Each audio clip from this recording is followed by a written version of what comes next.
Hello, good morning बच्चों मैं कल्पना ma'am, कैसे हैं आप लोग। हमारा चैप्टर चल रहा था बच्चों स्थिर विद्युत। ये इस चैप्टर की पार्ट सेकंड वीडियो है। पार्ट वन वीडियो में बच्चों हमने पढ़ लिया था विद्युत आवेश की प्रकृति क्या होती है और घर्षण द्वारा वस्तुओं को हम आवेशित किस प्रकार करते हैं, है ना। और आवेश कितने प्रकार के होते हैं हमने समझा था बच्चों। आवेश दो प्रकार के होते हैं, पॉजिटिव और निगेटिव, या धनात्मक और ऋणात्मक। हमने ये समझ लिया था कि जब एक से आवेश होते हैं तो वो एक दूसरे को प्रतिकर्षित करेंगे, है ना, रिपल्शन करेंगे। और जब अलग अलग प्रकार के आवेश होंगे, मतलब कि एक पॉजिटिव होगा और एक निगेटिव होगा, तो वो एक दूसरे को आकर्षित करेंगे। ठीक है, ये सब चीजें हमने पार्ट वन वीडियो में पढ़ ली थी। हमने ये समझ लिया था कि कोई आवेशित वस्तु किसी अनावेशित वस्तु को किस प्रकार आवेशित करती है। ठीक है ना। और हमने आवेशों के प्रकार पढ़ लिया था। हमने ये समझ लिया था कि बच्चों सुचालक किसे कहते हैं और कुचालक किसको कहते हैं। अगर हम एक बार रिवाइज करें तो सुचालक किसे कहते हैं बच्चों, जिन वस्तुओं में से होकर करंट पास हो जाता है उनको हम सुचालक कहते हैं। जैसे लोहा, तांबा, एल्युमिनियम, इन चीजों से होकर करंट पास हो जाता है तो ये हम सुचालक कहलाते हैं। ठीक है। और ऐसे ही कुचालक क्या होते हैं कि जिन वस्तुओं में से होकर या जिनमें से होकर करंट पास नहीं होता है वो कुचालक कहलाते हैं। जैसे प्लास्टिक, है ना, लकड़ी। तो इसी तरीके से हमने समझा था कि हमारे किचन में जो रोटी बनाने का तवा होता है उसका हैंडल लकड़ी का क्यों होता है, क्योंकि लकड़ी जो है विद्युत की कुचालक होती है। तो आज हम इस वीडियो में पढ़ेंगे बेटा इसी क्रम में आकाशीय विद्युत। आकाशीय विद्युत क्या होता है बच्चों, आपने सुना होगा वर्षा काल में जब बहुत ज्यादा बारिश होती है, सुनते हैं कि यहाँ पर बिजली गिर गई या वहां पर बिजली गिर गई, या बिजली गिरने से क्या हुआ, वो पेड़ जल गया, या फिर उस बिल्डिंग के ऊपर बिजली गिर गई, है ना। तो ये बिजली गिरना क्या होती है, आज हम इसी प्रोसेस को समझेंगे कि बिजली किस प्रकार गिरती है, ये क्या चीज है ना, कि बिजली किस प्रकार गिरती है। आकाशीय विद्युत, इसको हम कहते हैं आकाशीय विद्युत। तो आकाशीय विद्युत क्या है, आकाशीय विद्युत का सर्वप्रथम अध्ययन किसने किया था, सन 1752 में बेंजामिन फ्रैंकलिन ने किया था। ये एक साइंटिस्ट का नाम है। इन साइंटिस्ट ने सबसे पहले आकाशीय विद्युत का अध्ययन किया था और फिर हमें जानकारी प्राप्त हुई थी। तो बच्चों इस आकाशीय विद्युत को अगर हम स्टेप बाय स्टेप समझे तो किस प्रकार समझेंगे। सबसे पहले इसमें क्या होता है कि हवाओं और बादलों में घर्षण के कारण बादल आवेशित हो जाते हैं। हमारे वायुमंडल में ऊपर हवा भी है और बादल भी है। तो सबसे पहले क्या होता है, हवा और बादल एक दूसरे से घर्षण द्वारा आवेशित हो जाते हैं, एक दूसरे पर रब करते हैं और बादल हमारे आवेशित हो जाते हैं। ठीक है, ये हमारा हो गया फर्स्ट स्टेप।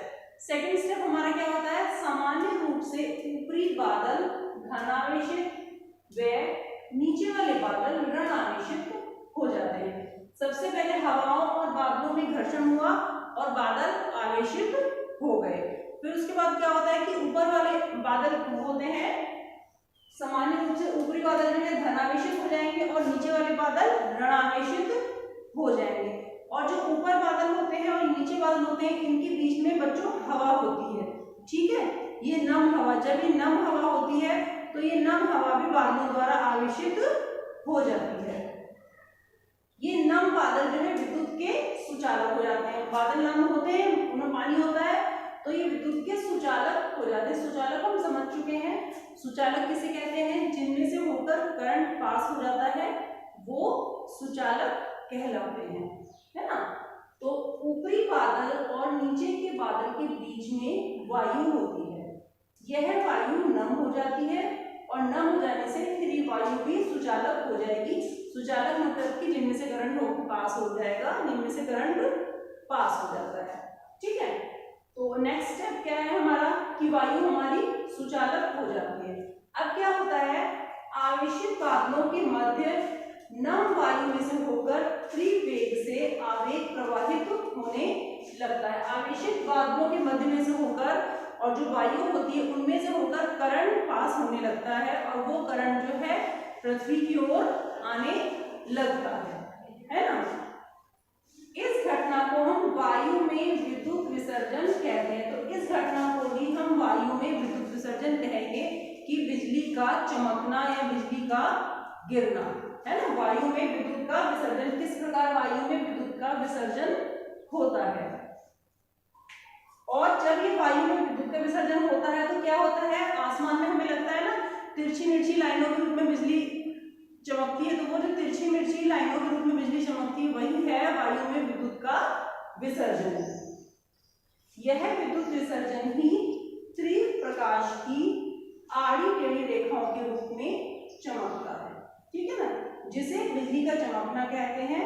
यही आकाशीय विद्युत है, इसी को हम आकाशीय विद्युत कहते हैं। तो बच्चों हमने समझ लिया कि आकाशीय विद्युत क्या होता है।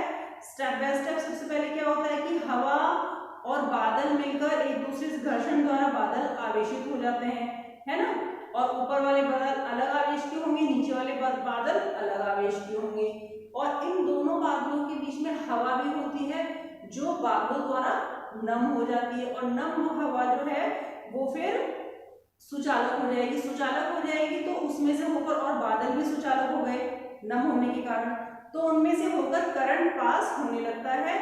और ये करंट ही, ये बिजली ही हमें तिरछी मिर्ची रेखाओं के रूप में दिखाई देता है। तो इसी को हम कहते हैं आकाशीय विद्युत। तो हमने समझ लिया कि ये आकाशीय विद्युत क्या है, ठीक है। अब क्या होता है कि आकाशीय विद्युत जब बिजली गिरती है, हम कहते हैं ना कि बिजली गिर गई, उसको हम कहते हैं त्वरित आघात। उसको क्या कहते हैं हम, त्वरित आघात। ही देखिए उसको हम कहते हैं त्वरित आघात।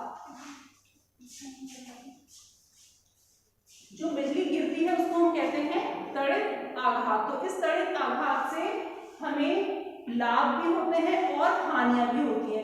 हानियां तो हमको पता है, लेकिन लाभ एक नई चीज है, आपको नहीं पता होंगे कि लाभ क्या क्या होते हैं। इससे हमें नुकसान होता है और लाभ भी होते हैं। नुकसान क्या होता है कि हमारी फसलें नष्ट हो जाती हैं, पशु पक्षियों को बहुत नुकसान पहुंचता है ना। किसी पेड़ के ऊपर अगर बिजली गिरी तो वो नष्ट हो जाता है, किसी बिल्डिंग के ऊपर अगर बिजली गिरी तो वो नष्ट हो जाती है। या जहाँ पर बिजली गिरती है, जहाँ पर ये बिजली प्रवाहित होती है, वहाँ की मिट्टी जो है सारे इसकी उर्वरक क्षमता उसकी कम हो जाएगी कुछ समय के लिए। तो बहुत सारी हानियां होती है। लेकिन बच्चों जब ये बिजली गिरती है या बिजली आसमान में कड़कती है तो उससे कुछ लाभ भी होते हैं। तो अगर हम इसके लाभ के बारे में बात करें तो लाभ क्या होते हैं। त्वरित से उत्पन्न अत्यधिक ऊष्मा एवं प्रकाश के कारण, जब त्वरित या बिजली चमकती है तो क्या होता है, अत्यधिक ऊष्मा व प्रकाश उत्पन्न होता है। तो ये अत्यधिक ऊष्मा व प्रकाश जो है वायु में उपस्थित नाइट्रोजन, वायु में नाइट्रोजन भी होती है और ऑक्सीजन भी होती है। तो ये वायु में उपस्थित नाइट्रोजन व ऑक्सीजन आपस में क्रिया करके नाइट्रोजन के ऑक्साइड्स बना लेते हैं, ठीक है, नाइट्रोजन के ऑक्साइड्स बना लेते हैं। अब ये नाइट्रोजन के ऑक्साइड्स वर्षा के द्वारा पृथ्वी पर आ जाते हैं। वर्षा के द्वारा जैसे बारिश हुई तो बारिश के साथ, बारिश के पानी के साथ ही ये पृथ्वी पर आ जाते हैं और ये हमारी मिट्टी में मिल जाएंगे और हमारी उर्वरक क्षमता बढ़ा देंगे। तो ये हमारी इससे लाभ हो गया, है ना। और एक लाभ और होता है इससे कि जब त्वरित से उत्पन्न अत्यधिक ऊष्मा में प्रकाश के कारण आसपास की वायु जो है वो ओजोन में चेंज हो जाती है। और ओजोन जो है फिर वो ओजोन लेयर के रूप में, हमारी ओजोन लेयर क्या होती है, सूर्य की अल्ट्रावायलेट रेज से हमारी रक्षा करती है। तो ओजोन की मात्रा भी इस त्वरित बिजली से बढ़ती है। तो दो लाभ हो गए हमारे, ठीक है, कि एक तो ये हो गया कि नाइट्रोजन व ऑक्सीजन के ऑक्साइड्स जो बनते हैं इसके द्वारा वो वर्षा के द्वारा पृथ्वी पर आ जाते हैं और हमारी भूमि की उर्वरक क्षमता बढ़ती है। और ओजोन गैस की मात्रा भी इस बिजली से बढ़ती है जो कि हमारे वायुमंडल को प्रोटेक्ट करती है सूर्य की अल्ट्रावायलेट रेज से। तो ये हो गया हमारा त्वरित आघात किसे कहते हैं और इससे लाभ व हानि। अब बच्चों इस त्वरित आघात से बचने के लिए त्वरित चालक बनाए जाते हैं। आपने कभी देखा होगा किसी बिल्डिंग के ऊपर, आपने देखा होगा इस तरीके से त्रिशूल के आकार का लोहे का त्रिशूल लगा होता है। तो आपके माइंड में बात आई होगी कि ये क्या चीज है ना, ये क्या चीज है, लोहे का त्रिशूल। तो बच्चों ये लोहे का त्रिशूल ही होता है त्वरित चालक, जो कि मैंने आपको ये चित्र के द्वारा समझाया गया है। ये आपकी एक बिल्डिंग है, ठीक है ना। इस बिल्डिंग के ऊपर ये है त्रिशूल, लोहे का त्रिशूल। इस लोहे के त्रिशूल का ऊपरी सिरा नुकीला होता है, ये नुकीला होता है। ये है हमारा तड़ित चालक। तो धातु छड़ का नुकीला सिरा, ऊपर वाला सिरा ये नुकीला होगा और ये धातु का पूरा नीचे पृथ्वी तक जाएगा। बिल्डिंग से होके साइड से ये पूरा नीचे जमीन तक जाएगा, पृथ्वी में नीचे दबा होता है ये। और यहाँ पर एक ये तांबे की प्लेट लगी होती है। तांबे की प्लेट क्यों होती है, तांबे की प्लेट क्यों यूज होती है, ये क्वेश्चन आता है कि तांबे की प्लेट क्यों होती है। कि तांबा जो है एक इलेक्ट्रिक का बहुत अच्छा सुचालक होता है। सबसे ज्यादा अच्छी तरीके से करंट तांबे में से ही प्रवाहित होता है, क्योंकि तांबा जो है बहुत ही अच्छा सुचालक होता है। तो ये एक तांबे की प्लेट लगी होती है, ठीक है।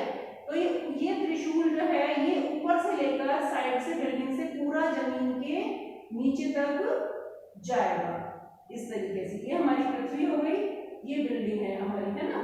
तो ये हो गई हमारी धातु की छड़, ये हो गया हमारा तड़ित चालक और ये हो गया हमारा धातु छड़ का नुकीला सिरा जो त्रिशूल के आकार का बना होता है ना। तो तड़ित चालक हमने समझ लिया। तड़ित चालक क्या होता है, जब तड़ित चालक लगा होता है क्या होगा, ये हो गए हमारे बादल, ये हमारी बिल्डिंग के ऊपर बादल आए हुए हैं, ये हो गए हमारे बादल, ठीक है ना। बादल जो है तड़ित आघात से बचने के लिए जिस युक्ति का उपयोग किया जाता है उसको हम तड़ित चालक कहते हैं। अगर तड़ित चालक की डेफिनेशन की बात करें तो तड़ित आघात से बचने के लिए जिस युक्ति का हम प्रयोग करते हैं उसको हम तड़ित चालक कहते हैं। तड़ित चालक की क्या स्ट्रक्चर है ये हमने समझ लिया, किस प्रकार ये लगा होता है। अब ये काम कैसे करता है, काम कैसे करता है कि देखिए जैसे ये तड़ित चालक है, ये त्रिशूल लगा हुआ है, ऊपर ये बादल है, तो ये हवा से घर्षित हुए और करंट इसमें यहाँ पे आ गया, इस त्रिशूल के अंदर आ गया और ये इस त्रिशूल से करंट पास होता हुआ सीधा पृथ्वी के अंदर चला जाएगा और ये करंट पृथ्वी के अंदर चला जाएगा और हमारी बिल्डिंग को कोई भी नुकसान नहीं होगा और इस प्रकार हम तड़ित आघात से बच जाएंगे। किसके द्वारा बच जाएंगे, तड़ित चालक के द्वारा हम तड़ित आघात से बच जाएंगे। तो ये हो गया बच्चों हमारा तड़ित चालक और इस प्रकार ये कार्य करता है। तो तड़ित आघात से बचने के लिए कुछ उपाय भी हैं कि जब बिजली गिरती है या गिरने वाली होती है तो उससे बचने के लिए कुछ उपाय भी होते हैं। एक तो ये है कि अगर बहुत ज़्यादा बारिश हो रही है और बिजली चमक रही है तो हमें, अगर हम घर से बाहर निकले हुए हैं तो हमें क्या करना चाहिए, हमें जमीन पर एकदम सीधे लेट जाना चाहिए, है ना। हमें बिल्कुल भी उसको डिस्टर्ब नहीं होना चाहिए, आराम से जमीन पर लेट जाए, ठीक है। अगर हम यात्रा कर रहे हैं तो एक जगह सीधे जमीन पर लेट जाएंगे, इससे जो है हमें तड़ित आघात का कम हमारी बॉडी पर नुकसान होगा। तो इस प्रकार ये हो गया हमारा कि तड़ित आघात से बचने के लिए हमें क्या क्या उपाय करने चाहिए। एक ये है कि हमें किसी भी पेड़ के नीचे नहीं खड़ा होना चाहिए, है ना। अगर बिजली चमक रही है बहुत ज्यादा, किसी पेड़ के नीचे नहीं खड़ा होना चाहिए और किसी भी बिल्डिंग के नीचे भी हमको नहीं खड़ा होना चाहिए। हमें एकदम खुले में आ जाना चाहिए, है ना, एकदम खुले में आ जाए हम। और अगर हम कार के अंदर है तो अपनी कार के शीशे और दरवाजे बंद करके उस कार को हम खुले में ले जाकर शांति से आराम से बैठ जाएं, कोई भी डिस्टर्बेंस ना करें। तो इस प्रकार हम तड़ित आघात से बच सकते हैं। तो हमने आज की वीडियो में ये पढ़ लिया कि तड़ित आघात से हम किस प्रकार बचते हैं, ठीक है ना। इसे नेक्स्ट वीडियो में बच्चों हम पढ़ेंगे कि विद्युत धारा किसे कहते हैं। तो आई होप अब आपको अच्छे से समझ में आ गया होगा कि तड़ित चालक किस प्रकार कार्य करता है ना, और तड़ित आघात से हम किस प्रकार बचते हैं और तड़ित आघात से क्या लाभ होते हैं, क्या हानियां होती है। इससे हानियां तो होती हैं कि हमारी फसलों को नुकसान पहुंचता है ना, हमारे पशु पक्षियों को नुकसान पहुंचता है, बिल्डिंग्स को नुकसान पहुंचता है। अगर बिजली गिर जाती है, किसी पेड़ पर गिरती है तो वो जल जाता है। लेकिन इससे कुछ हमें लाभ भी होते हैं, जैसे कि नाइट्रोजन ऑक्सीजन के ऑक्साइड्स जो है हमारी पृथ्वी पर आ जाते हैं और वो हमारी उर्वरक क्षमता बढ़ा देंगे। ओजोन गैस की मात्रा भी इससे बढ़ जाती है और वो हमारे वायुमंडल को प्रोटेक्ट करती है। तो इस प्रकार हमने ये पढ़ लिया तड़ित चालक और तड़ित आघात। इससे नेक्स्ट वीडियो में हम विद्युत धारा के बारे में पढ़ेंगे। आई होप आपको अच्छी से समझ में आ गई होगी।